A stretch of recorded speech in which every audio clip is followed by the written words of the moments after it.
Fall of Dhaka जब हुआ है, उस टाइम यहाँ क्या एनवायरनमेंट था? मतलब आप ज़ाहिर है आप तो बचपन आप एज अ छोटे बच्चे आए थे, जी और बिल्कुल। वो जब आपके सामने सारी चीज़ हुई, 65 आपने देखा, 71 देखा, तो उस टाइम का माहौल अगर थोड़ा सा आप एक्सप्लेन कर सकें कि क्या हो रहा था? और आपने आई थिंक ब्यूरोक्रेसी भी नई नई उस टाइम शुरू की थी।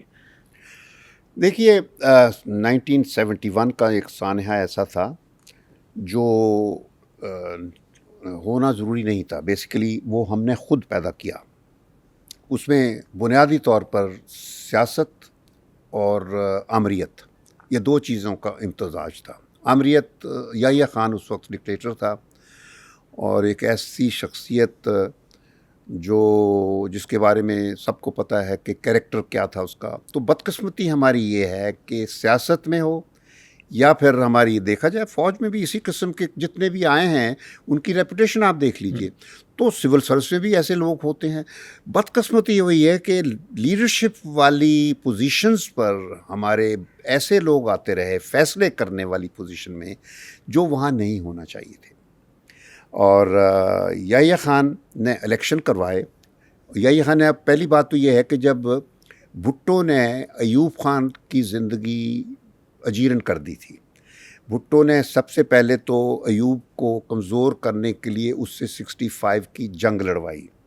ये भुट्टो था जिसने अयूब को आइडिया दिया था कि इस वक्त हम कश्मीर ले सकते हैं, और उससे पहले यानी ये वो जो क्या जिब्राल्टर शिब्राल्टर शुरू करके। और उस जंग में इंसिडेंटली ये भी मैं आपको ज़िक्र बता दूं, ये तारीख़ का हिस्सा है हकीकत, कि एक हमारे जर्नैल थे जनरल अख्तर मलिक, उन्होंने महाज़ था जो छम्प जौड़ियाँ वाला महाज़, इतनी कामयाबी से वो कश्मीर की तरफ बढ़ रहे थे कि हम 2-3 दिन में पहुंच जाना था।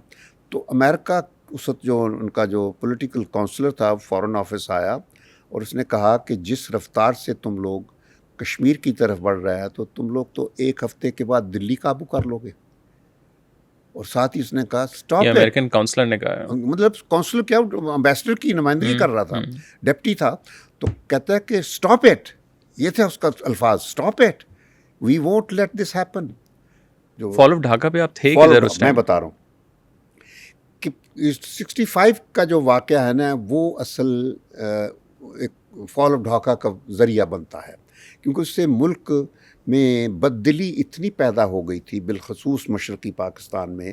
क्योंकि मुझे याद है कि 61 में, यानी 65 की जंग से 4 साल पहले मैं जब स्टूडेंट लीडर था, तो हम 10 स्टूडेंट्स को यहाँ से, अयूब खान के प्रोग्राम था एक इंटरविंग, तो हम गए थे वहाँ। इतनी मोहब्बत हमें मिली थी वहाँ, 5 लड़कियाँ थीं, 5 लड़के थे, तो हमें बहुत मोहब्बत मिली थी। पाकिस्तान के स्टूडेंट्स, महफ़िलें होती थीं, गाने गाते थे, डिनर होते थे, तकरीरें होती थी पाकिस्तान के बारे में, सारी चीज़ें एक बहुत यानी यकसुई थी उस वक्त। और हमें तबीयत, मैं स्टूडेंट के तौर पर मुझे बड़ी खुशी होती थी कि हम एक अच्छे पाकिस्तान की तरफ मूव कर रहे हैं। लेकिन जब 65 का वाक़या हुआ, उसको ईस्ट पाकिस्तानियों ने देखा कि उस तरफ तो इधर इतनी क्योस था कि उधर उनका कोई ख्याल ही कोई देखने वाला नहीं था कि हिंदुस्तान जाता तो कब्ज़ा कर लेता। तो उनको एक सेंस ऑफ इनसिक्योरिटी पैदा हो गई थी, और फिर उनके साथ डिस्क्रिमिनेशन बहुत हो रही थी। जूट उनका वाहिद ज़रिया माश था, तो वो सारा एक्सपोर्ट करके मगरबी पाकिस्तान खा जाता था। तो असल चीज़ ये लोग थे, पाकिस्तान के लोग, जिन्होंने वहाँ एक उनकी एलिनेशन का ज़िक्र बने। तो जब 71 में इलेक्शन हुए, पहला इलेक्शन, याह्या ने कहा कि मैं अब, अयूब से इसने इक़्तिदार छीना था, और वरना अयूब ने स्पीकर को देना था जो उस वक्त था, और फिर इलेक्शन होते, लेकिन इसने छीना, और उसके बाद फिर पहला इलेक्शन करवाया। लेकिन आई मस्ट से कि वो that was the only free and fair election in our history. उसके बाद कभी कोई इलेक्शन सही नहीं हुआ। सो थोड़ा सा आप बताएं कि जब आप सेनेगल मूव हुए हैं तो उस टाइम वहाँ क्या माहौल था? बिकॉज काफ़ी I am sure Bengali officers थे, जी और वहाँ बिल्कुल। एम्बेसडर भी उस टाइम बंगाली थे। तो एज अ पाकिस्तानी, या मतलब ये वेस्ट पाकिस्तानी, जब आप वहाँ गए तो आपके साथ उनका ट्रीटमेंट किस किस्म का था? नहीं, मैं ठीक था, एम्बेसी में तो बहुत अच्छा होता है। लेकिन पहले मेरे सफ़ीर वेस्ट पाकिस्तान से थे, शहरयार ख़ान होते थे, वो दूसरे शहरयार ख़ान, ये जो क्रिकेट वाले नहीं। तो वो ट्रांसफ़र हो गया था, तो उसके बाद फिर ये सेकंड एम्बेसडर था वहाँ क्योंकि सेनेगल में तकरीबन 4 साल रहा हूँ ओके। कि ये पूरा 71 की ट्रेजेडी की वजह से मेरा वहाँ डिले हुआ कि 71 के बाद चूँकि एम्बेसडर डिफेक्ट कर गया था तो गवर्नमेंट ने मुझे ही वहाँ हेड ऑफ मिशन बना दिया था क्योंकि एम्बेसडर तो मैं नहीं बन सकता था। तो शार्ज d'affaires हम कहते हैं इसको, फ्रेंच टर्म है शार्ज d'affaires, कि मैं यानी मोतमद होता है जो वो एम्बेसडर बन और उस टाइम हालात भी यहाँ ख़राब होने लग गए थे। जी बिल्कुल, यहाँ ऐसे था कि वैसे भी फिर बंगाली सारे फिर चले गए, एम्बेसडर जब चला गया फिर बांग्लादेश बन गया, तो फिर गवर्नमेंट ऑफ पाकिस्तान ने भी फैसला कर लिया था इन सबको जाने दिया जाए, तो फिर हमने छोड़ दिया था। और सारा स्टाफ के लोग, बल्कि सिक्योरिटी गार्ड ने मुझे एम्बेसडर के बारे में बता दिया था कि ये आपके एम्बेसडर साहब जो है ना, हमारे एम्बेसडर साहब, ये इनकी नीयत ठीक नहीं है। अच्छा। हाँ, वो कहते वो इस वजह से उसने और कहा, वो भी बंगाली था? बंगाली था। और वो उसने ऐसा था कि उसका काम होता था बाकायदा, वहीं रहता था, सफाई वगैरह करवाता था, हर चीज़ सिक्योरिटी गार्ड पूरा होता था, रेजिडेंट था वहाँ, पाकिस्तान से गया हुआ।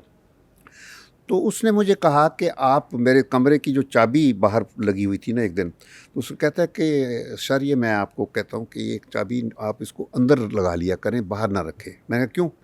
कहते हैं जी आपके सफ़ीर साहब का इरादा है आपको यहाँ कमरे में बंद करके इस एम्बेसी को काबू करने का।